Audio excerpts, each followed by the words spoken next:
when my daughter, Alexis, shoved me against the kitchen wall and yelled, "Oh, you're going to the nursing home. Oh, or you can sleep with the horses in the paddock. Pick now." I felt my heart shatter into 1,000 pieces, not because of the threat itself, but because I only saw coldness in her eyes, as if I were an old piece of furniture taking up too much space. What she didn't know was that I had been keeping a secret for 30 years, a secret that would change everything between us. And in that moment, I decided it was time to use the only weapon I had left, the truth. But before I continue, check if you're already subscribed to the channel and write in the comments, where are you watching this video from? We love to know how far our stories are reaching. My name is Sophia. I am 62 years old, and my whole life I believed that a mother's love was capable of overcoming anything, that it was enough to give everything, to sacrifice down to the last hair, for children to recognize that love. But life taught me in a brutal way that it's not always like that. I raised Alexis alone since she was 5 years old. My husband, Jim, abandoned us without looking back, leaving only debts and a small house on the outskirts of a quiet town in Vermont. The house had a large piece of land with some horses that Jim raised as a hobby. When he left, I thought about selling everything, but Alexis loved those animals. I saw her little eyes light up every time she stroked the horses' manes, and I didn't have the heart to take that away from her. So I kept going. I worked as a seamstress during the day and as a cleaner at night. My hands became rough, my back hurt constantly, but every time I saw Alexis smile, I thought it was all worth it. I paid for her education, her clothes, her dreams.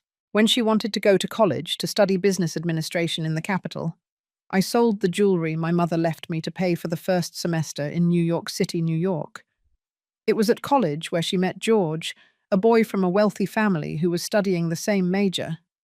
From the start, I noticed he looked at our simple life with contempt. When he came to visit us for the first time, he wrinkled his nose at the sight of the modest house, the horses in the paddock, the peeling paint on the walls. But Alexis was in love. And who was I to interfere with my daughter's happiness? They got married 3 years later, in a ceremony for which I used up my last savings to help pay. George didn't even say thank you.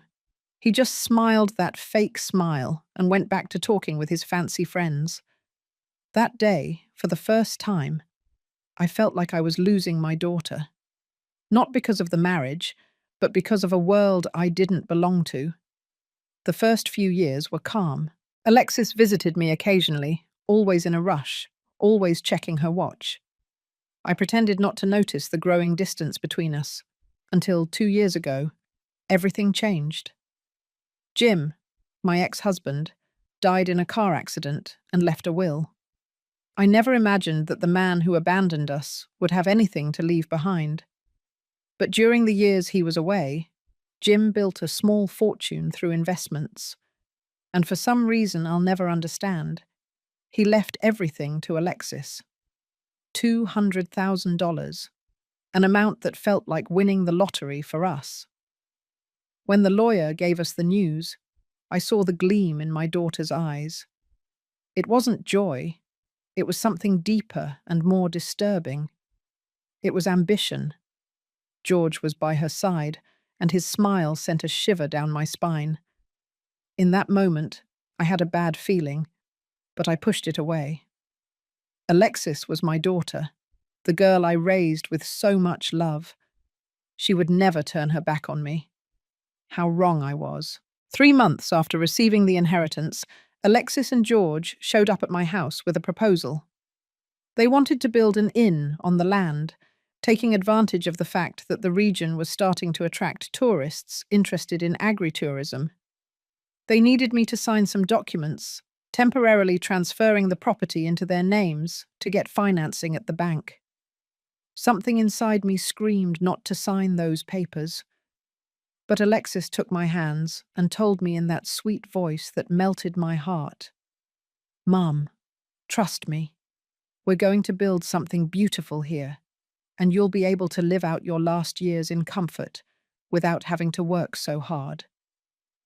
George added, "Ms. Sophia, you deserve to rest. We'll take care of everything." I signed. God forgive me, but I signed. Construction began 2 months later. They tore down the old fence, remodeled the house, and built cabins where the horses used to graze freely. The transformation was fast and brutal, and along with the remodeling of the property came the change in how Alexis treated me. First, it was small things. She started correcting me in front of others, saying that I spoke poorly, that my clothes were inappropriate. Then, she started treating me like an employee in my own home. She asked me to clean, cook, and do the laundry for the inn guests. I obeyed, thinking I was helping, that it was my contribution to the family business. But things got worse. George started ignoring me completely, as if I were invisible. Alexis started complaining that I was occupying the best room in the house, that they needed that space for guests. They moved me to a tiny windowless room in the back that looked more like a storage closet. And then, 3 months ago, I discovered the truth.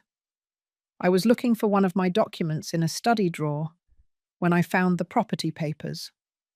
I read with trembling hands. The house, the land, everything was registered in Alexis's and George's names. It wasn't temporary. They had tricked me. I confronted my daughter that very night. She didn't even blink. She only said with a coldness that cut me like a knife, "Mum, you're old. You don't understand these things. We did what was best for everyone. Now you have a place to live without worries." I tried to argue, to say that this house was mine, that I had built everything with my sweat. She rolled her eyes and left the room. From that day on, the treatment got even worse. Alexis called me dead weight, a burden, a stubborn old woman. George laughed at the cruel jokes she made about my age, about my tired body, about my trembling hands. And I, like a fool, stayed there, enduring everything, because she was my daughter, and I still held out hope that she would go back to being the sweet girl I raised. Until that Tuesday morning, I woke up early as always, made coffee for the guests, and cleaned the kitchen. My back hurt more than usual, but I kept working. Around 10 o'clock in the morning, Alexis stormed into the kitchen like a hurricane. Her face was red with rage. "Mum, I warned you not to touch the guests' things," she screamed. I was confused. "But I was just cleaning the room like you asked me to." She smashed a vase. "A vase that cost $500. See? You're useless now." I tried to explain that I hadn't broken any vase, that maybe a guest had knocked it over, but she wouldn't listen. George appeared in the doorway with that malicious smile I had learned to fear. "Alexis, honey, we talked about this," he said calmly. "Your mom is getting too old to help here. She's getting in the way more than she's helping." Alexis nodded, and then she said the words that changed everything. "Mum, we've decided. Either you go to a retirement home that we'll pay for, or you go sleep with the horses in the paddock. You choose." The silence that followed was deafening. I looked at my daughter, searching for any sign that this was a cruel joke, an empty threat. But her eyes were serious, determined. She was really giving me that ultimatum. That's when something inside me broke. It wasn't my heart, which had been in pieces for months. It was something different. It was the fear, the submission, the foolish hope that things could get better. All of that vanished, and in its place arose a cold, crystal-clear certainty. "All right," I said, my voice coming out firmer than I expected. "I'm leaving." Alexis looked surprised. Maybe she expected me to beg, to cry, to humiliate myself even more. But first, I continued, I need to make a phone call. I went up to my little back room, that cramped, windowless space where I had spent the last few months. My hands were trembling as I searched the bottom of the old suitcase I kept under the bed. There it was, the yellowed envelope I had kept hidden for 3 decades. Inside it, a document I swore I would only use as a last resort. And the last resort had arrived. I picked up my old cell phone, the one Alexis used to mock because it was from Grandma's time. I dialed a number that was etched into my memory, even though I had never called it. My heart was pounding so hard I thought it would burst right there. 3 rings. 4. Then a man's voice answered. Torres and Associates office, good morning. Good morning, I replied, trying to control my voice. I'd like to speak with Mr. Carlos Torres, please. It's about the Jim Ferreira case. There was a pause on the other end. 1 moment, dear. I waited, listening to the hold music. Downstairs, I could hear Alexis's and George's footsteps, their voices arguing about the next guests, living their lives as if I didn't exist, as if I were just an old piece of furniture that should be discarded. Ms. Sophia? Mr. Carlos's voice was kind, worried. Are you all right? It's been so long since I've heard from you. Mr. Torres, the time has come, I said simply. I need you to do what we talked about 30 years ago. Silence.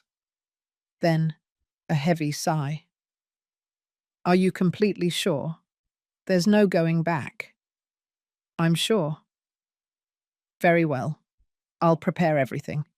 Can you come to the office tomorrow at 10 o'clock in the morning? I'll be there. I hung up and sat on the bed for a long moment, holding the envelope against my chest. Inside it was the truth I had hidden from Alexis her whole life.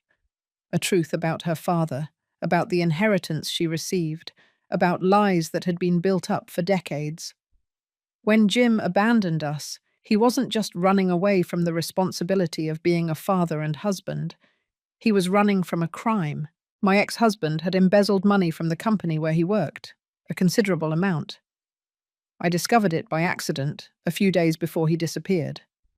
I found documents hidden in his study, bank statements from accounts I didn't know about. I confronted Jim that night. He panicked, said he had done it because he wanted to give us a better life, that he was going to pay the money back. But it was too late. The company had found out, and the police were investigating. He fled before he could be arrested, leaving me alone with a small child and a mountain of unanswered questions. What Alexis never knew was that the money her father invested and multiplied over the years was stolen money. Her inheritance came from a crime, and I had proof of everything. Documents Jim sent me years later, in a letter begging for forgiveness, explaining everything, imploring me not to tell Alexis. I kept that letter. I kept the documents. And I kept the secret. Not for Jim, but for my daughter. I didn't want her to grow up knowing that her father was a criminal, that the money she dreamed of receiving one day had a dirty origin. But now Alexis had used that stolen money to steal from me too, to take my house, my dignity, my life. And I was no longer going to protect her. I went down the stairs with the suitcase in my hand.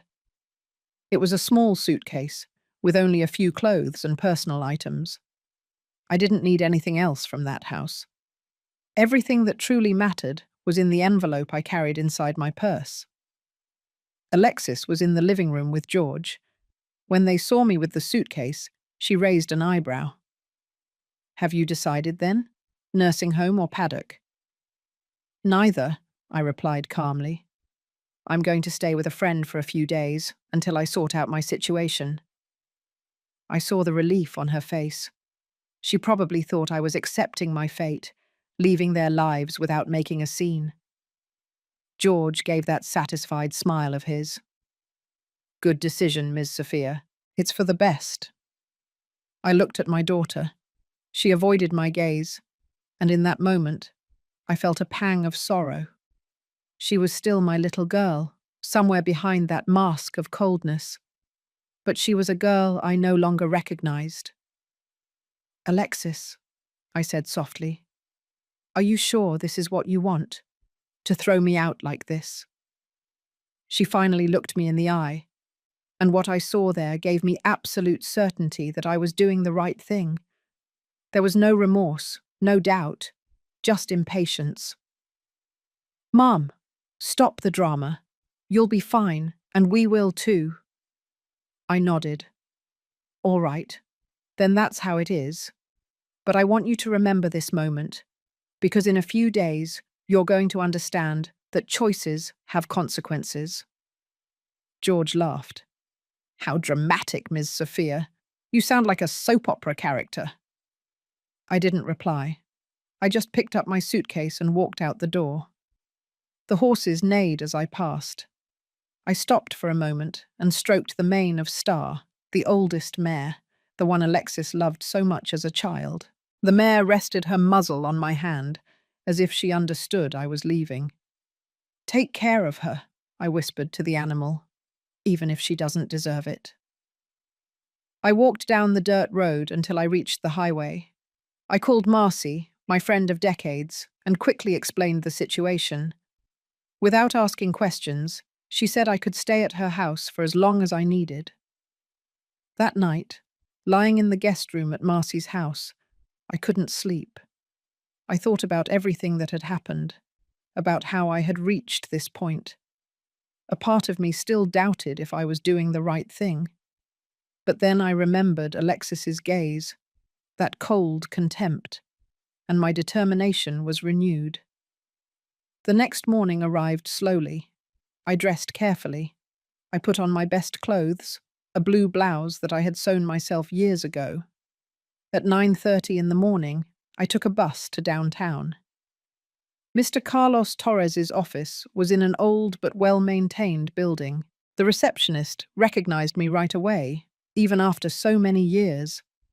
She led me straight to his office. Mr. Carlos was older, his hair completely white now, but his gaze was still the same, penetrating and kind at the same time. He stood up and shook my hand firmly. "Ms. Sophia, I'm so sorry it's come to this." "Me too, Mr. Torres, but I don't see any other way out." He pointed to a chair and took a thick folder from the shelf. "Very well, let's go over everything from the beginning. When Jim Ferreira came to see me 32 years ago, he was desperate. He confessed to the embezzlement, handed over all the documents, and asked me to keep this as life insurance." "Life insurance?" I repeated, confused. Mr. Carlos nodded. "He was afraid the company would go after his family, so he created a document confessing everything and naming you as the sole legitimate heir to any assets he might acquire. The idea was to protect you and Alexis from future lawsuits." He opened the folder and began showing me documents. I recognized Jim's handwriting on several pages, authenticated signatures, witnesses. "But what does this mean now?" I asked. "It means, Ms. Sophia, that legally, the inheritance Alexis received should have been yours.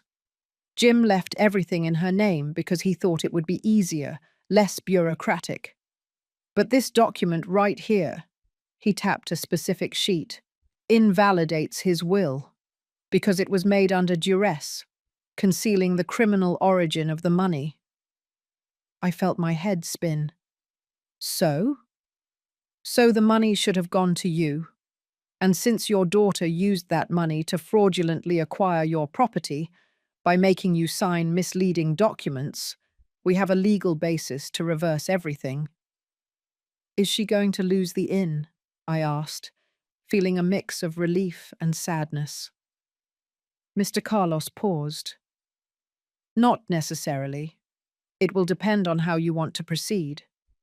We can return the property to your name, nullifying the fraudulent transfer. As for the inheritance money, it will legally go to you. Alexis will have to return what she spent. But—" He looked at me seriously. This will completely destroy the relationship between you two. She already destroyed it, I replied, my voice sounding unlike my own. When she gave me a choice between a nursing home and a paddock, she destroyed everything that was left between us. Mr. Carlos spent the next 2 hours explaining every detail of the legal process. My head was swimming with so much information, hearings, documents, deadlines. But one thing became clearer and clearer. I had every legal right to reclaim what was mine. I wasn't asking for a favor. I was demanding justice. I signed the necessary papers to start the process. The lawyer guaranteed me that everything would be done discreetly at first. Official notifications would be sent. Alexis would have the opportunity to defend herself. But he also warned me about something that made me swallow hard. Ms. Sophia, when your daughter receives the summons, she will be furious. And she will probably try to find you, pressure you, maybe even threaten you. It's important that you are emotionally prepared for that moment. I nodded, but inside I was terrified. I knew my daughter. I knew how she could be when she was crossed. But something had changed in me after that ultimatum. I was no longer the submissive mother, willing to accept any scrap of affection. I was a woman tired of being trampled on. And that woman had teeth. I left the office feeling strange. My body was heavy with tension, but there was something lighter in my chest, as if a weight had been lifted. For the first time in months, I felt like I had some control over my own life. Marcy was waiting for me on the corner of the building. She insisted on taking me to a coffee shop to talk. As we drank coffee, I told her everything. My friend listened in silence. Her eyes welled up when I spoke of Alexis's ultimatum.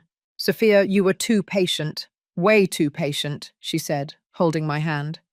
That girl needs to learn that a mother is not a doormat. I'm scared, Marcy. Scared I'm doing the wrong thing. She's my daughter. And you are her mother, Marcy interrupted firmly. But that doesn't mean you have to accept being treated like dirt. You gave her everything. You worked until your bones ached. And she responded with contempt. That's not love, Sophia. That's abuse. Her words echoed in my mind the whole way back. Abuse. It was a strong word, but maybe that was exactly what I was suffering. Emotional, psychological, financial abuse. And I had accepted it all in silence because I didn't want to admit that my daughter, the one I raised with so much love, was capable of treating me that way. 4 days passed. 4 days of anxiety, waiting for the storm I knew was coming. Marcy tried to distract me. She took me for walks. We watched movies together at night, but my mind was always at the inn, imagining Alexis receiving the court notification. On the 5th morning, my cell phone rang. It was an unknown number. I answered with a racing heart. Mum? Alexis's voice sounded strange, too controlled. I need you to come to the house, now. Alexis, Now, she shouted, and then the call was cut off. Marcy, who was in the kitchen, looked at me worriedly. Was that her? I nodded. She got the notice. Do you want me to go with you? I thought for a moment.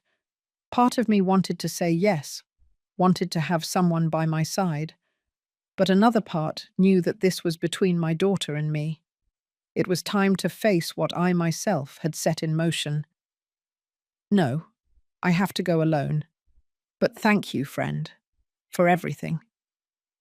The walk to the inn seemed to last an eternity, and yet flew by in the blink of an eye. My body was trembling all over when I got off the bus and started walking down the dirt road. The horses were in the paddock, grazing peacefully, oblivious to the human drama that was about to unfold. Alexis was on the porch, holding some papers in her hands. Even from a distance, I could see she was furious. Her face was red, her fists clenched. George was by her side, but for the first time, he seemed less confident, more worried. "How dare you!" Alexis screamed before I even got close. "How dare you do this to me?" I stopped a few feet away, keeping my voice calm. "Do what, Alexis? Claim what is rightfully mine?" She came down the porch steps with heavy strides, shaking the papers in the air. "This is a lie. You're lying to try and steal what my father left me." "I'm not lying. Everything in those documents is true. Your father wrote everything down, with witnesses, before he died." George came closer, trying to look threatening. "Ms. Sophia, you don't know what you're getting into. We have very good lawyers. We're going to destroy this ridiculous lawsuit." I looked at him with a calm that surprised me. "Do what you think you need to, but the truth doesn't change. The money you used was stolen, and you tricked me into taking my house. All of that is documented." "You have nothing!" Alexis yelled, tears of rage streaming down her face. "You're a bitter old woman who won't accept that I grew up, that I have my own life. You're doing this for revenge." "Revenge?" I repeated, feeling my own anger beginning to rise. "Revenge because you gave me a choice between a nursing home and a paddock. Because you treated me like dirt for months. Because you stole my house by using my love for you against me." "I didn't steal anything. You donated it. You signed the papers of your own free will. After you tricked me, made me believe it was temporary. That's called fraud, Alexis, and you know it." She lunged at me with such force that I thought she was going to hit me. George grabbed her arm. "Calm down, honey. It won't help." Alexis pulled away from him abruptly. "You want the house? You want the money? You can keep it. But don't you ever look me in the face again. Don't you ever look for me again. For me, you died today." The words were like knives, each one piercing my heart. But I didn't let her see my pain. I just responded in a firm voice. "If that's what you want, I accept. But one day, Alexis, you're going to understand what you lost. And it won't be the house or the money. It will be something that no money can buy." "What? Your self-sacrificing mother's love? I'm sick of that story." She spat the words with such hatred that she barely seemed like my daughter. "No," I replied softly. "The opportunity to have someone who loved you unconditionally, someone who would have given their life for you. You lost that today. And unlike the house and the money, there's no way to get that back." I turned around and started walking away. I could hear Alexis yelling something behind me, but I didn't catch the words. It didn't matter anymore. Every step I took moved me away from that life, from that pain, from that version of myself who accepted being treated as nothing. Marcy met me at the gate. She had been waiting, hidden behind a tree, worried that I might need help. When she saw me, she ran and hugged me tight. It was only in her arms that I allowed the tears to fall. I cried like I hadn't cried in years. I cried for the daughter I had lost, for the illusion that was broken, for all those years of sacrifice that seemed to have been in vain. But I also cried with relief, because I had finally chosen my own path. I had finally said, enough is enough. The following weeks were a blur of paperwork, hearings, and depositions. Mr. Carlos was tireless, presenting every document, every piece of evidence. Alexis and George hired some really good lawyers, but the truth was stronger than any fancy argument. The fraud in the property transfer was proven. I had signed believing it was temporary, and there were witnesses who confirmed it. The origin of the inheritance money was questioned, and Jim's documents spoke for themselves. During that time, I had no contact with Alexis. A part of me hoped she would show up, realize the mistake she had made, and apologize. But nothing happened. The silence between us was absolute. 3 months after the process began, the judge delivered his verdict. The property would revert to my name. The transfer had been done fraudulently. That was clear. As for the inheritance money, the situation was more complicated. The judge acknowledged that Jim's will had flaws, but since Alexis had used the money in good faith, without knowing its criminal origin, she would not be forced to return all of it. The solution was a settlement. Alexis would keep one half of the original inheritance value, and the other one half would be transferred to me. Additionally, she would have to pay me compensation for the unauthorized use of the property during those months. In total, I would receive around $120,000. Mr. Carlos called me to his office to explain everything. Ms. Sophia, I know it's not everything you deserved, but it's a significant victory. You get your house back and receive financial compensation that will ensure your comfort for the coming years. I nodded, still processing everything. And the inn? The cabins they built? They are part of the property, so they revert to your name as well. Alexis and George will have 30 days to vacate the premises and remove only their personal belongings. Everything that was built or attached to the property stays.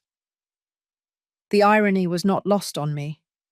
They had used my love for Alexis to steal from me, and now all their hard work, all the investment they made, would come back to me. It was poetic justice, but it brought me no joy.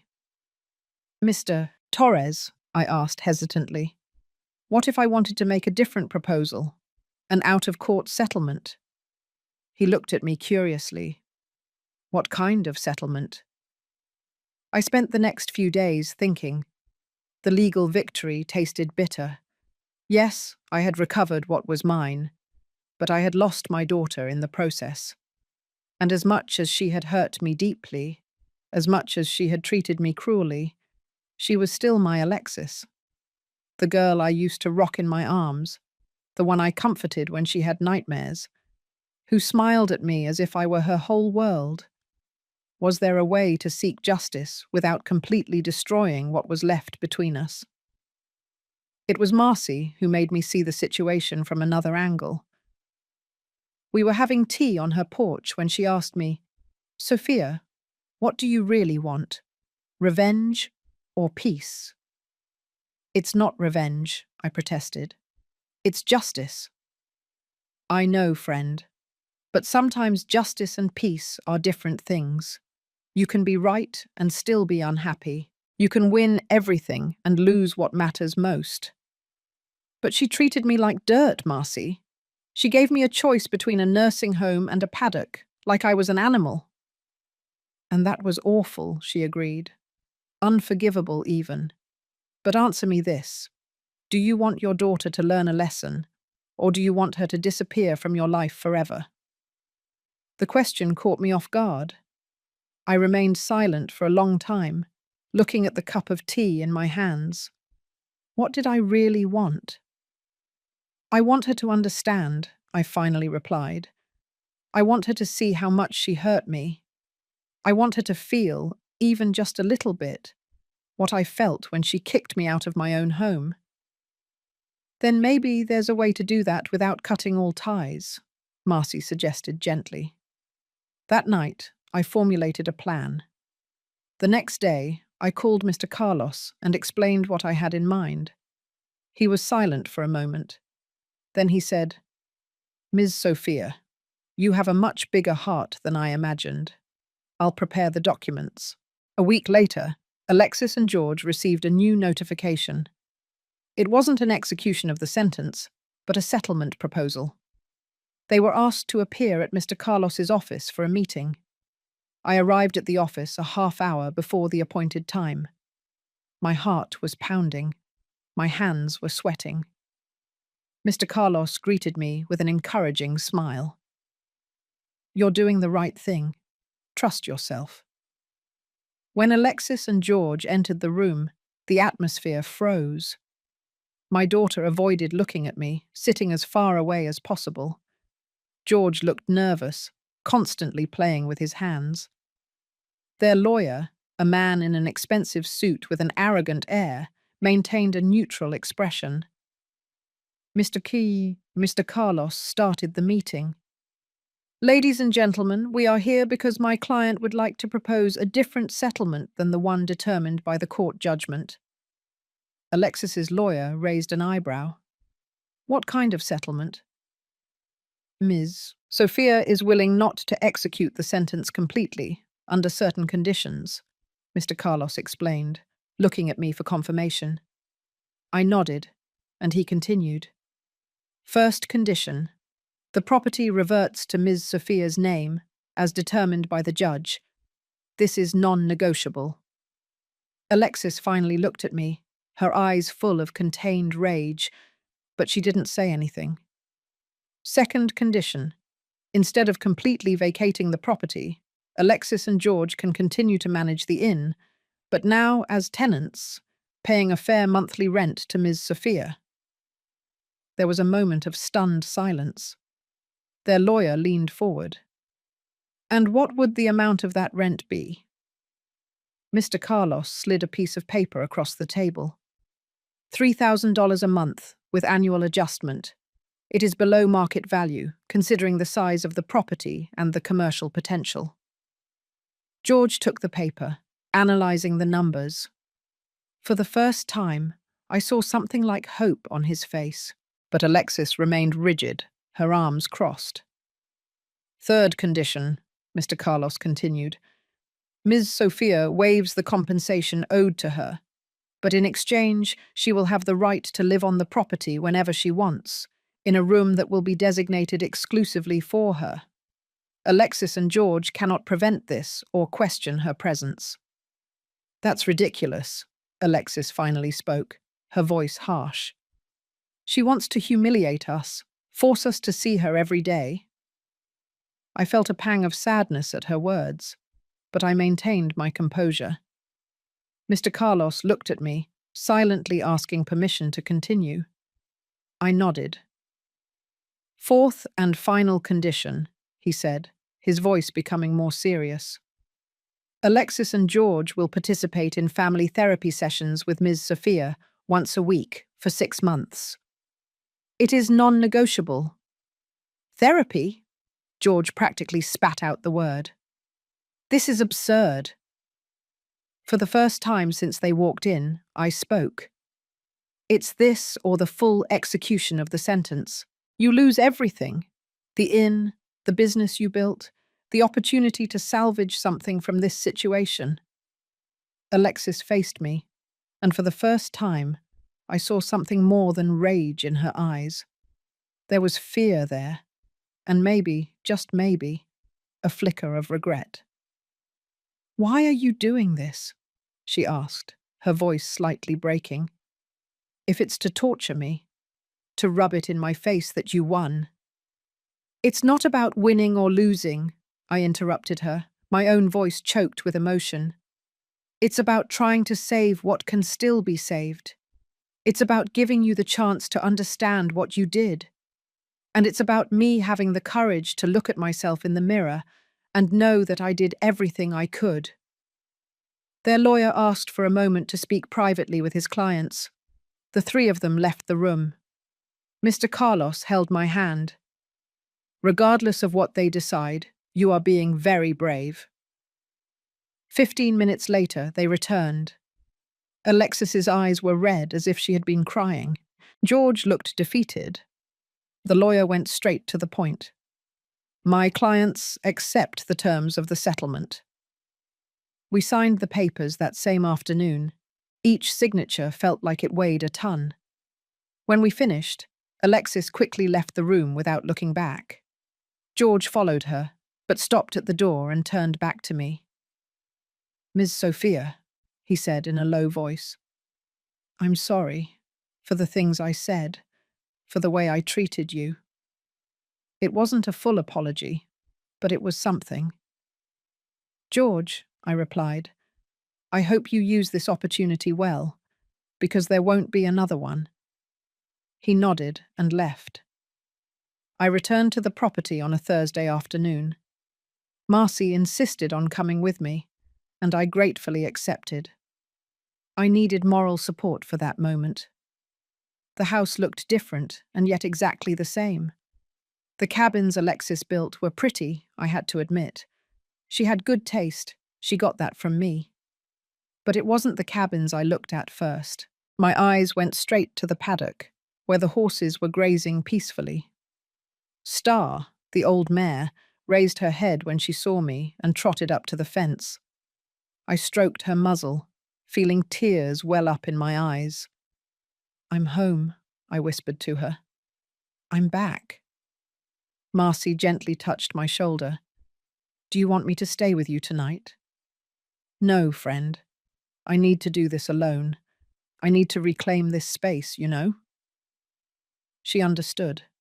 She hugged me tight and left, but not before making me promise to call if I needed anything.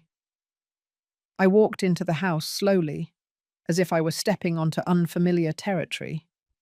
Everything was clean, organized. Alexis and George had left my room, the real one, not that storage closet, intact. My things were still there, just as I had left them months ago.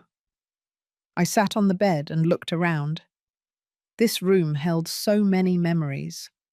It was where I spent sleepless nights when Alexis was a baby, rocking her to sleep.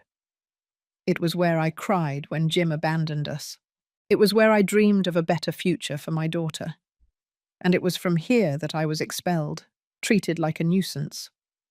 But now I was back. The house was mine again. Legally, judicially, mine. But emotionally, it still felt like enemy territory. I spent the rest of the day organizing my things, cleaning, trying to make that space feel like mine again. Alexis and George didn't appear. They were probably in one of the cabins, avoiding me. It was better that way for now. We needed time to process everything. The first therapy session was scheduled for the following Monday. The chosen therapist, Dr. Laura Scott, was a specialist in family conflict.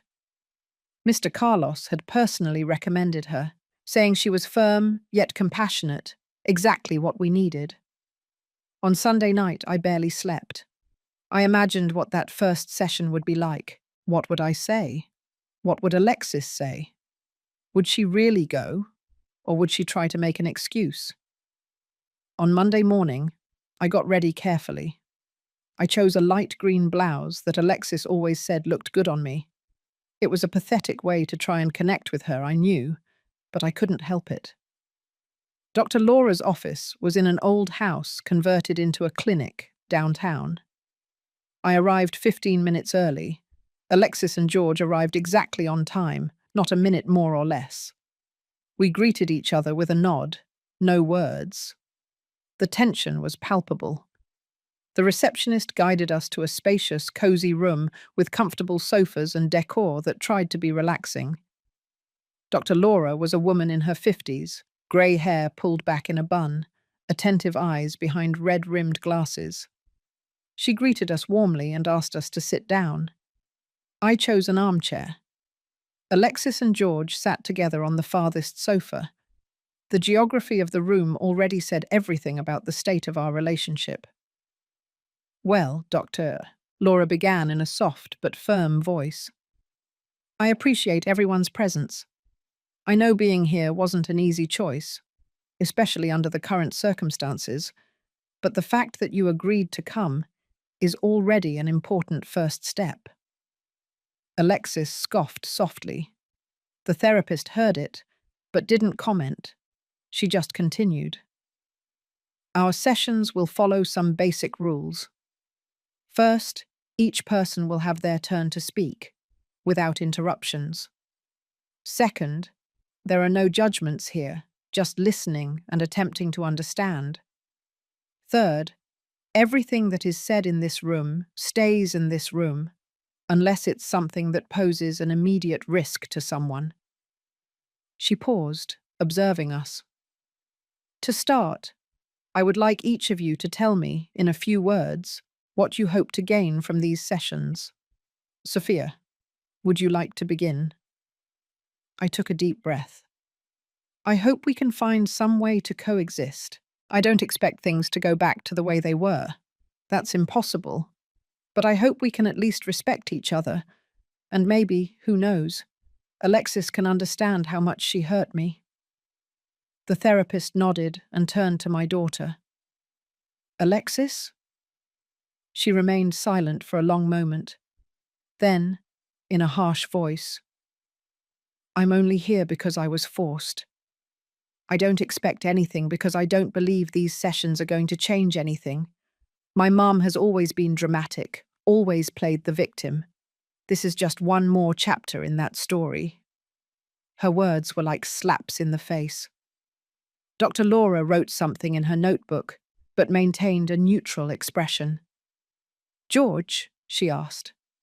He seemed uncomfortable. Look, I just want to resolve this, so we can move on with our lives. The inn is starting to do well. We have guests booking, but all this tension is ruining everything. I understand, said Dr. Laura. So, here we have 3 different perspectives. Sophia seeks understanding and respect. Alexis is skeptical and feels coerced. George wants to resolve the practical situation. All are valid perspectives. She leaned forward. But before we talk about the future, we need to understand the past. Sophia, can you tell me, briefly, how we got here? And then I started talking. I recounted Jim's abandonment, the years of raising Alexis alone, the sacrifices.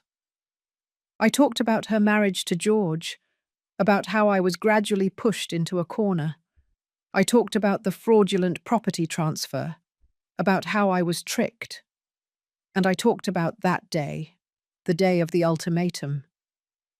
She told me, my voice trembled, that I had to choose between the nursing home or sleeping with the horses in the paddock, as if I were an animal, as if 62 years of life, of love, of dedication, meant nothing. Alexis exploded. You're twisting everything. I never— Alexis, Dr. Laura interrupted firmly. Do you remember the rule? Everyone speaks in their own time. You will have your opportunity. My daughter crossed her arms, furious, but she fell silent. I continued, now with tears streaming down my face. In that moment, when she gave me that choice, something died inside me. It wasn't my love for her. That never died. It was my self-respect, my dignity, which I had slowly let die over all those months of humiliation. And I realized I needed to choose, not between a nursing home and a paddock, but between continuing to be trampled on or standing up and fighting for the minimum respect I deserved. When I finished, the silence in the room was heavy. Dr. Laura handed me a box of tissues. I wiped my tears, trying to regain my composure. Alexis, the therapist said gently, it's your turn. Tell your version. My daughter took a deep breath. When she started talking, her voice was charged with anger, but there was something else there. There was pain, too. My mum has always been like this, always playing the martyr. Oh, I worked so hard for you. Oh, I sacrificed so much, as if I asked for it, as if it were my fault she stayed with a man who ran away. Every word was a stab, but I forced myself to listen without interrupting. She never let me grow up, Alexis continued, always suffocating me with that possessive love. When I met George, she didn't like him from the start. I saw it in her eyes, that silent judgment. And when we decided to live together, she made all that drama. I never made drama. I couldn't contain myself. Yes, you did, Alexis yelled. Not with words, but with those looks, those sighs, always making me feel guilty for wanting to have my own life. Dr. Laura raised her hand. Sophia, you will have a chance to respond. Alexis, continue. My daughter wiped a tear that insisted on falling. When we received my father's inheritance, it was the first time in my life I had any money, any chance to do something for myself, to build something. And of course, my mum was there, with that disapproving look, thinking I was going to waste it all. I never said that, I started. You didn't have to, Alexis exploded. It was written all over your face. And when we had the idea for the inn, she didn't even like it. She kept up her attitude of, I'm supporting this, but I actually think it's a terrible idea. George put his hand on her shoulder, trying to calm her. She took a deep breath before continuing. We didn't trick you with the house papers. We explained everything. You were the one who didn't understand because you never cared about these practical things. That's not true, I protested, but Dr. Laura shot me a warning look. And yes, Alexis continued, her voice growing quieter. I said that thing about the nursing home and the paddock, but it was in the heat of the moment. I was stressed. You were always complaining about everything, getting in the guests' way. Getting in the way? I couldn't help myself. I was working like a slave in my own house. Your house? Alexis stood up from the sofa. That's the point. You never accepted that the house was ours too, that we had the right to make changes, to run our business without you controlling everything. Enough! Dr. Laura's voice boomed in the room. We both fell silent immediately. The therapist looked at us sternly. I know there's a lot of suppressed emotion here, but we're going to do the following. Each of you is going to take 5 deep breaths. Now. We obeyed, albeit reluctantly. The air went in and out of my lungs, but my heart was still racing. Better, said Dr. Laura. Now we're going to try something different. Sophia, I want you to repeat back to Alexis what you just heard. Not what you believe, not your interpretation, just what she said. I looked at my daughter, then at the therapist. She said she always felt suffocated by me, that I made her feel guilty for wanting to have her own life. Continue, Doctor, Laura encouraged. She said that I disapproved of George from the beginning, and that when they wanted to build the inn, I didn't truly support her. I paused, swallowing, and that she doesn't believe she tricked me with the house papers. Alexis looked at me, surprised. Maybe she expected me to twist her words, but I had genuinely listened. Alexis, the therapist turned to her. Now you, repeat what your mother said. My daughter hesitated, then mumbled. She said she raised me alone, that she made sacrifices, and that on the day of the ultimatum it hurt her very much. Continue, Dr. Laura insisted. She said something died inside her when I said that. Alexis's voice was softer now, and that she had to choose between continuing to be trampled on or fighting for respect. There was a moment of silence. Then the therapist said something that would change the course of everything. You are both right, and you are both wrong. Doctor. Laura's words hung in the air like a revelation neither of us expected. I looked at her, confused, and from the reflection I saw, Alexis had the same expression. How are we right and wrong? I asked. The therapist leaned back in her chair, clasping her hands. Because the truth is rarely absolute in family conflicts. Sophia, you are right that you were treated with disrespect, that your daughter crossed unacceptable boundaries. What she said about the nursing home and the paddock was cruel, and no context justifies that level of dehumanization. I felt a validation I hadn't expected, and new tears threatened to fall. But, Dr. Laura continued, turning to me, you also need to recognize that you may have been suffocating at times, that your love, however genuine, may have become an emotional prison for Alexis. I never meant to. I know you didn't, she interrupted gently. No loving mother means to. but intention and outcome are not always the same. Then she turned to Alexis. And you, young lady, are right that you had the right to grow up, to have your own life, to make your own decisions, but you are completely wrong in how you handled it. Instead of setting healthy boundaries, of talking openly with your mother about your needs, you allowed resentment to fester until it turned into cruelty. Alexis lowered her gaze. And worse, Dr. Laura continued, her voice becoming firmer. You used the love your mother had for you as a weapon against her. You knew she would sign those papers because she trusted you. You may not have consciously planned to trick her, but deep down, you knew you were taking advantage of the situation. I didn't, Alexis tried to protest, but her voice failed. And when she started questioning you, when she got in your way, you didn't have the courage to confront her honestly. Instead, you humiliated her in a way you knew would destroy her. The silence that followed was heavy with truths unspoken for so long. George shifted uncomfortably on the sofa, probably regretting agreeing to this therapy.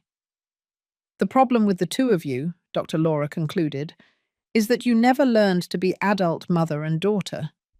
Sophia, you remained stuck in the role of the protective mother of a child who grew up a long time ago. And Alexis, you remained stuck in the role of the resentful daughter who never had the courage to simply say, Mum, I love you, but I need space. I looked at my hands, those hands that had worked so hard, that had held Alexis as a baby, that had sewn her clothes, that had been injured to give her a better life. And I wondered, was Dr. Laura right? Had I been suffocating? I want to suggest an exercise, the therapist said, picking up 2 sheets of paper and 2 pens. Each of you is going to write a letter to the other. But it's not a normal letter. It's a letter from the other person's point of view. How? Alexis asked.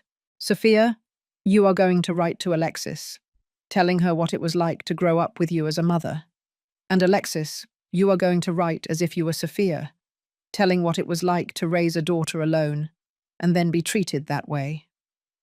This is ridiculous, Alexis muttered. It's uncomfortable, Dr. Laura corrected, which is different from ridiculous. And you have 15 minutes. You may begin. I took the pen with trembling fingers. Write from Alexis's point of view. How could I do that?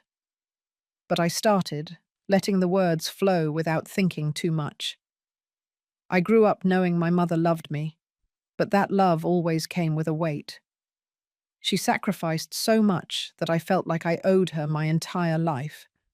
Every choice I made felt like a betrayal when it wasn't the one she wanted for me. I love her, but sometimes I just wanted to be free to make mistakes without feeling like I was hurting her. I stopped, feeling the tears return. It was too painful to see things from her perspective, to imagine that my love could have been a burden. When the 15 minutes were up, Dr. Laura asked us to read aloud. I read first, my voice breaking in several places. When I finished, I looked at Alexis. She was crying silently. Your turn, the therapist said gently to my daughter. Alexis wiped her tears and began to read with a choked voice. I worked until my bones ached to give her everything I never had. I watched her grow up and thought it was all worth it. I never expected gratitude, just love. But when she kicked me out of the house I built, I felt like everything I did meant nothing. I felt like I meant nothing. She stopped, unable to continue. Tears were falling freely now, soaking the paper. George put his arm around her, trying to comfort her.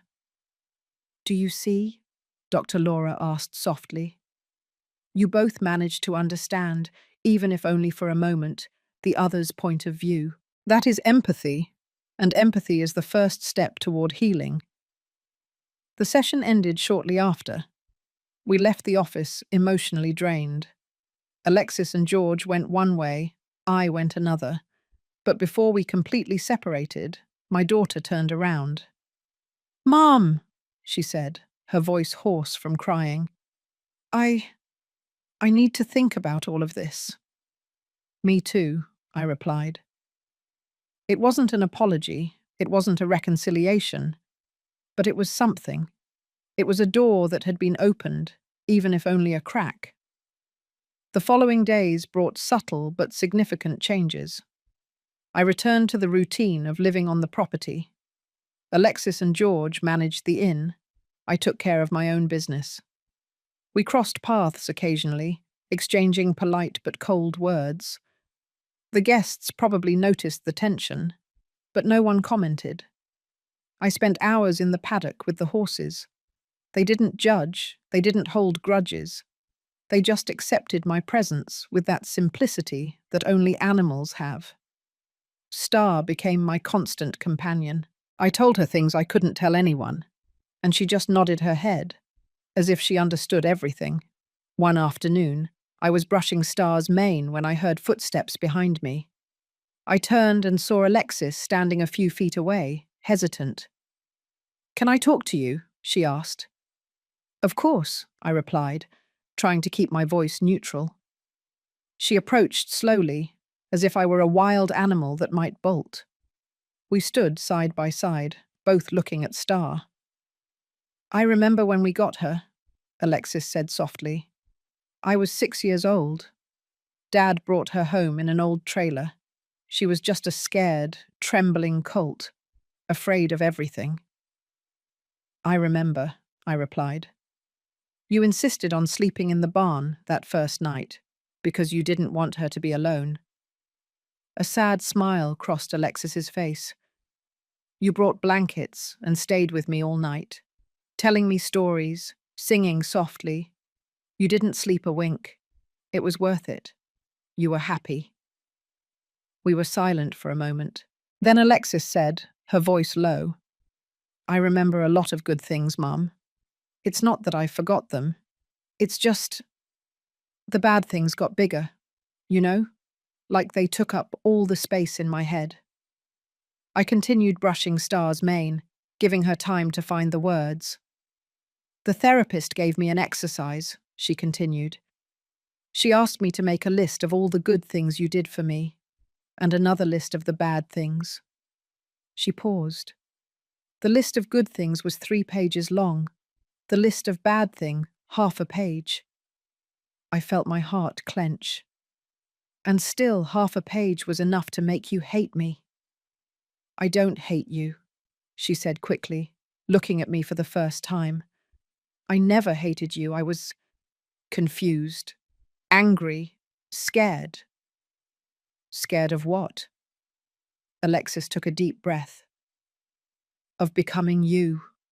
Of spending my whole life sacrificing myself, suffocating myself, never being anything more than a mother.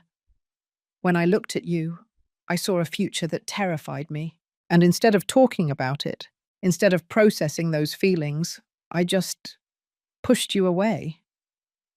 "But I never asked you to be like me," I protested. "I wanted you to be happy, to have opportunities I never had." "I know that now," she said, wiping away a tear. "But at the time, all I felt was pressure. The pressure to be grateful, to be the perfect daughter, to make up for all your sacrifices. And I knew I would never succeed. So I started to resent you for doing so much for me." The brutal honesty of those words left me breathless. But that was exactly what we needed, wasn't it? Even if it hurt. "And George," she continued, "he saw my frustration and fed it. He said you were controlling, that I needed to be free. And I wanted to believe it, because it was easier than admitting my own guilt." "Did you love him?" I asked, not knowing why that question mattered. "I do love him," she corrected.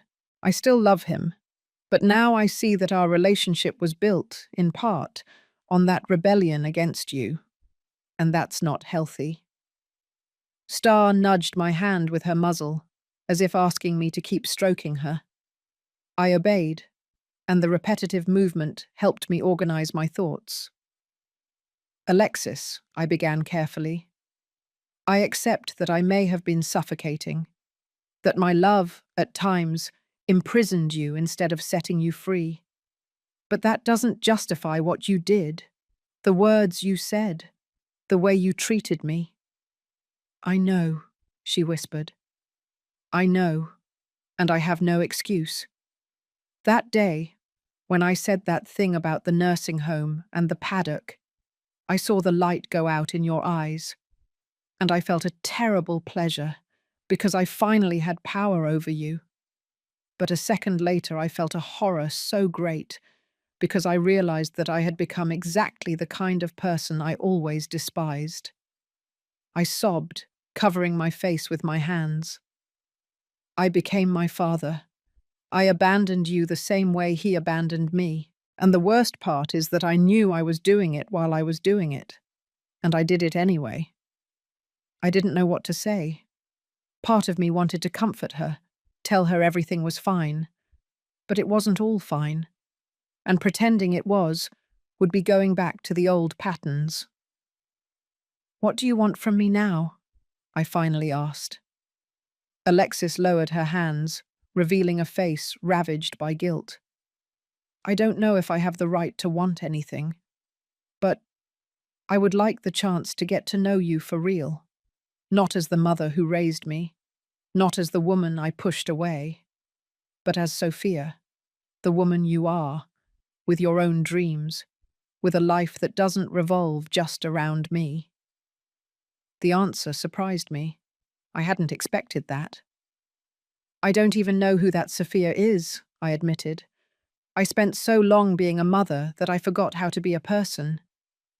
Then maybe we can discover it together, she said, a glimmer of hope in her eyes. No pressure, no expectations, just trying. I looked at my daughter. She seemed smaller somehow, more vulnerable. I saw in her the 6-year-old girl who slept in the barn, and also the 30-year-old woman who gave me the cruelest ultimatum. Both were Alexis. Both were part of her. All right, I said slowly. We can try, but with conditions. She nodded quickly. Anything. First, total honesty. If something bothers you, you say it, without silent resentments building up until they explode. Agreed. Second, clear boundaries. You have your life. I have mine. We can love each other without living inside each other. Yes, she nodded, wiping her tears. And third, I paused, because this was the hardest one. You need to do individual therapy, not just the family sessions. You have things to resolve that have nothing to do with me, and you need to do it for yourself. Alexis was silent for a moment. Then she nodded. I already started. After that first session, I looked for Dr. Laura and asked for private sessions. I go twice a week. I felt a surge of unexpected pride. My daughter was truly trying to change. And you, Mum? She asked timidly. Are you going to do therapy alone too? The question caught me off guard. I hadn't thought about it. You should, Alexis said gently. You have things to resolve too. The way Dad left you, the years of struggle, everything you went through with me. You deserve that space to heal. She was right. Once again, my daughter was showing me something I didn't want to see. I'll think about it, I promised. We stood there for a little longer, in silence, watching the horses. It wasn't comfortable, but it wasn't that suffocating tension from before either. It was just two women trying to find a way. The following weeks brought subtle but significant changes. I started my own sessions with Dr. Laura, and it was like opening a box that had been closed for decades. We talked about Jim, about how his abandonment shaped the way I loved Alexis. We talked about my need to be needed, to prove my worth through sacrifice. Sophia, the therapist told me in one session, you transformed your suffering into identity. You became the woman who suffers, who sacrifices, who endures everything, and subconsciously, you started to need that role. Because if you weren't suffering, who would you be? The question haunted me for days. Who was I apart from mother, apart from victim, apart from the strong woman who endured everything? I decided to find out. I started with something small. I enrolled in a painting class in town. I had always liked to draw when I was young, but I gave it up when Alexis was born. There was no time, no money, no space for my little dreams. Now, every Tuesday and Thursday afternoon, I would take the bus and go to class. The other students were younger, but they welcomed me well. I discovered that I had some talent, or at least enthusiasm. I painted the paddock, the horses, the sunset over the property. One afternoon, I was painting on the porch when Alexis arrived from the market. She stopped, observing my canvas. "It's beautiful," she said, and she seemed sincere. "Thank you. I'm taking a class." "Really? I didn't know you painted." "I didn't know either," I replied with a half smile. Or rather, I had forgotten. She pulled up a chair and sat next to me, watching me work. It was the first time we were together like that, with no palpable tension in the air, with no heavy words that needed to be said.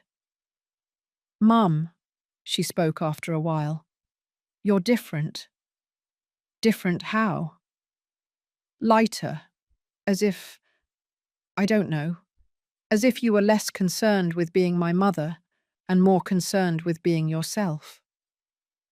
Dr. Laura helped me see that I got lost in the role of mother, that I forgot to be Sophia. Alexis nodded thoughtfully. "In my individual therapy, I've been working on something similar. How did I define myself so much against you that I forgot to define myself for myself?" "And are you finding out who you are?" "Little by little," she replied. "It's harder than it seems, peeling back all the layers of anger, of resentment, of expectations, and finding who I really am underneath all of that." We kept talking, and for the first time in years, we didn't talk about the past or our wounds. We talked about small things: the new guest who had arrived with 3 dogs, the changing weather, a recipe Alexis wanted to try. They were normal conversations of normal people, of a mother and daughter who were learning to simply exist together. The family therapy sessions continued. Some were productive, others were emotional battlegrounds. In one of them, a particularly difficult one, Dr. Laura had us do a forgiveness exercise. "Forgiveness," she explained. "It's not forgetting or justifying. It's letting go of the weight you carry. It's a gift you give yourselves, not to the person who hurt you." She gave us papers and asked us to write, "I forgive you for," and list everything. I wrote, "Alexis, I forgive you for kicking me out. I forgive you for giving me that cruel ultimatum. I forgive you for using my love against me. I forgive you for making me feel worthless. But mainly, I forgive you for being human, for making mistakes, for being imperfect, just as I need to forgive myself for the same things." When I read it aloud, Alexis cried. Then she read hers. "Mum, I forgive you for suffocating me, even if you didn't mean to. I forgive you for making me feel guilty, even though it wasn't your intention. I forgive you for not seeing me as an adult. But mainly, I forgive you for being human, for doing the best you could with the tools you had. And I forgive myself for being so hard on you, when you were only trying to love me in the only way you knew how." There were no hugs that day. There was no big cinematic reconciliation moment, just a silent understanding, a weight being slowly lifted from our shoulders. The months passed. The inn prospered under Alexis's and George's management. They were good at it, I had to admit. Organized, attentive to the guests, creative in their marketing strategies. They paid the rent on time, kept everything clean and running. And me? I was discovering Sophia. I started sewing again, not out of necessity, but for pleasure. I made embroidered pillows that I sold at a craft fair in town. It wasn't much money, but it was mine, earned with something I loved to do. I made friends in the painting class. Women my age who were also rediscovering who they were after years of being defined only by their roles as mothers and wives. We would go out for coffee, go to the movies, complain about our backaches, and share recipes. I had a life, my own life. One afternoon, 6 months after that first therapy session, Alexis came to me with a proposal. Mum, George and I have been talking. The inn is doing well, but we're thinking of expanding, adding a few more cabins, maybe a small event area. I felt my stomach clench. Alexis, I'm not going to sign anything else without— No, she interrupted me quickly. It's not that. We want to propose a real partnership. Official, with contracts, lawyers, everything in order. You would be a partner with 40%, us with 60%. You would invest part of the money you received, and in exchange, you would have a share in the profits and a vote in the big decisions. I looked at her, surprised. Why would you do that? Because it's fair, she replied simply. It's your property. And why else? Because we want to do it right this time.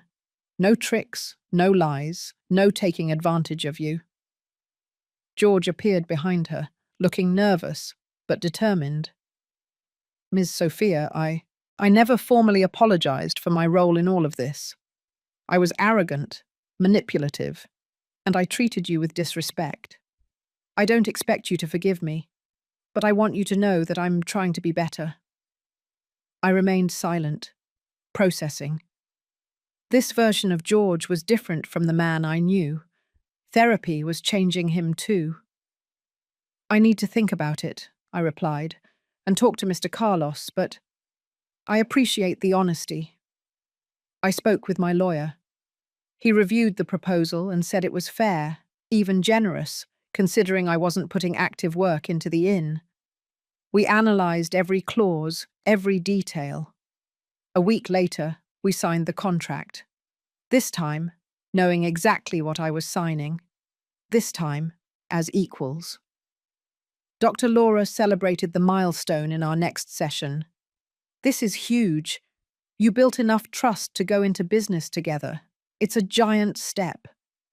But she was right to be cautious. Remember, she warned, rebuilding trust is like building a house, brick by brick, patiently, and one false move can tear it all down again. We kept the sessions, even when they seemed unnecessary, because we had learned that problems don't scream before they explode. They whisper for years until no one can hear them anymore. In one session, 9 months after the therapy began, Dr. Laura gave us a final exercise. I want you to write gratitude letters, not letters of forgiveness or apology, but letters thanking the other person for what they brought you, even if it was through pain. I spent an entire week writing and rewriting. On the day of the session, I read with a trembling voice. Alexis, I thank you for forcing me to see who I had become. Thank you for breaking me in a way that made me have to rebuild myself better. Thank you for showing me that love without limits is not love. It's a prison. Thank you for growing up and becoming a woman strong enough to stand up to me, even if it was in the wrong way. And thank you for coming back, for trying, for not giving up on us even when it would have been easier. Alexis also read hers, crying. Mum, I thank you for every sacrifice you made, even the ones I resented. Thank you for loving me with such intensity that it hurt. Thank you for not giving up on me, even when I gave you every reason to. Thank you for teaching me, through your example of fighting back, that it is possible to be strong without being cruel. And I apologize to myself for having been so hard on you when you were only trying to love me in the only way you knew how. A year had passed since that terrible ultimatum. A year since my daughter gave me a choice between a nursing home and a paddock. A year since I decided I would accept neither of the two options and would create my own choice. It was a Saturday afternoon, and we were hosting a party at the inn. Nothing big, just a barbecue to celebrate the 1-year anniversary of the new partnership, as we joked. We had invited the regular guests, some friends, Marcy and Mr. Carlos. I was in the kitchen preparing salads when Alexis came in carrying a box. "Mum, I found this in the attic. I think you'll want to see it." Inside the box were old photos. Alexis as a baby in my arms. Alexis as a little girl riding Star for the first time. Alexis as a teenager at the prom wearing the dress I had sewn. A lifetime in yellowed photographs. "I remember this day," she said, picking up a specific photo. It was her 10th birthday. We were both covered in flour because we tried to bake a cake and it exploded in the kitchen, laughing, completely happy. "I remember too," I replied, feeling the tears come. "You said it was the best birthday of your life." "It was," she confirmed softly. "And it wasn't because of the cake or the gifts. It was because you were there, truly present, laughing with me. Not the sacrificing, tired mum. Just you, being happy." I looked at her. "Do you know what, Dr. Bear? Laura made me realize that I got so used to suffering that I forgot how to be happy, as if joy was a betrayal of my sacrifices." "And now?" Alexis asked. "Are you happy?" I pondered the question. Was I? My life was so different now. I had my house back, but divided. I had my daughter back, but transformed. I had money, security, my own projects. But was I happy? "I am at peace," I finally replied. "Which is perhaps better than happiness. Happiness comes and goes. Peace stays." "Peace," she repeated, savouring the word. "Yes, I think I'm at peace too, finally." George called from the outside area, announcing that the barbecue was almost ready. Alexis took the salads and left. I stayed alone in the kitchen for a moment, looking out the window. I saw my daughter outside, laughing with the guests. I saw the horses in the paddock, grazing peacefully. I saw my property, my house, my life, rebuilt in a way I never imagined, but somehow more real, more honest than before. Marcy came into the kitchen and hugged me from behind. "How are you, friend?" "Good," I replied. And it was true. Better than I've been in a long time. "You know I'm proud of you, right? Of what you did, of how you stood firm but still left room for forgiveness." "It wasn't immediate forgiveness," I corrected. "It was a process. It's still a process." "The best ones are," she said wisely. The party was good, simple, but full of human warmth. Mr. Carlos made a toast, talking about justice and compassion and walking hand in hand. People ate, drank, and laughed. It was normal, every day, perfect in its imperfection. Later, when the guests started to leave, Alexis came up to me. "Mum, there's something I want to show you. Can you come with me?" We walked to the paddock. The sun was setting, painting the sky in oranges and pinks. Star approached us, and Alexis stroked her affectionately. "Remember when you said I would choose between the nursing home and the paddock?" she asked, her voice low. My body tensed. It still hurt to talk about that day. "I remember." I was thinking about choices, about how sometimes we give people impossible choices, trying to corner them. But the best people, the strongest ones, refuse to choose between the bad options. They create their own choice. "That's what I tried to do," I admitted. "And it worked," she said, looking at me. You didn't go to the nursing home, and you didn't sleep with the horses. You kept the house, you recovered your dignity, and you still didn't completely destroy me in the process. You created a third option, justice with mercy. It wasn't easy, I confessed. There were days when I only wanted pure revenge, days when I wanted to make you suffer as much as I suffered. I know, she said softly, and I would have deserved it. But you chose differently. And that saved me, Mum. It saved me from becoming irredeemably the horrible person I was turning into. We stood in silence, watching the last rays of sun disappear over the horizon. George and I are trying to have a baby, Alexis said suddenly. My heart skipped a beat. Really? Yes. And I'm terrified, she confessed. Terrified of being a bad mother, of repeating the mistakes, of loving too much or too little, of suffocating or neglecting, of being human, I completed. She let out a choked laugh. Yes, that. Alexis. I held her hands. You're going to make mistakes. Every parent makes mistakes. I made so many with you.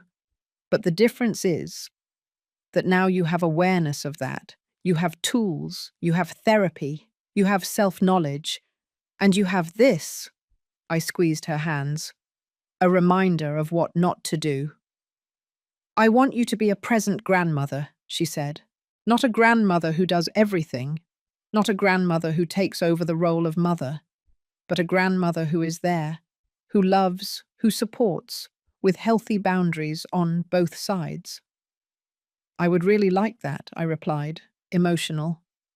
And I promise, she continued, that I will never, ever let my child disrespect you, treat you the way I treated you, because one of the things I will teach them is gratitude, respect, and that love is not a prison. We hugged there, in the paddock, while Star grazed peacefully beside us. It wasn't a happily ever after ending. It was real, complicated, full of scars that would never completely disappear. But it was ours, and it was good. That night, before sleeping, I opened my journal. I started writing during therapy, an exercise Dr. Laura suggested. I wrote, "Today is exactly 1 year since Alexis gave me that ultimatum. A year since my life completely changed. If someone had told me that day that we would be here now, working together, healing together, I wouldn't have believed it. I learned that a mother's love doesn't have to mean endless sacrifice, that saying no, setting boundaries, demanding respect, doesn't make me a bad mother. It makes me human. I learned that forgiving is not forgetting. It's carrying the memory of the pain, but choosing not to let it define who you are. I learned that it's never too late to start over. At 62 years old, I am discovering who I am apart from being a mother, and that discovery is terrifying and beautiful at the same time. And I learned that sometimes, to save a relationship, you first need to destroy the sick version of it, to then rebuild something new, stronger, more honest. I still have difficult days, days when the resentment returns, days when I look at Alexis and remember the cruelty in her eyes when she gave me a choice between a nursing home and a paddock. But I have more good days now. Days when I see my daughter and recognize the incredible woman she is becoming. Not despite the mistakes, but because of them. Life didn't give us a happy ending. It gave us something better, a new opportunity. And this time, we are determined to do it right. I closed the journal and turned off the light. Through the window, I could see the paddock under the moonlight. The horses were sleeping standing up. How do they do that? Star, old and wise, looked at me for a moment before closing her eyes again. I smiled in the darkness. When Alexis gave me that cruel choice, she thought she was putting me in my place. But what she didn't know was that I would create my own choice, a choice that would save me, that would save her, that would give us both something we thought we had lost forever, a chance to start over. I didn't choose the nursing home, where I would slowly die in abandonment. I didn't choose the paddock, where I would be humiliated and dehumanized. I chose dignity. I chose justice. I chose the truth. And in doing that, I chose life. My own life, finally. Now, if you liked this story, click to subscribe. And tell me in the comments what part left your jaw dropped. Oh, and don't forget to become a member to get access to exclusive videos that I don't upload here. I'll see you there.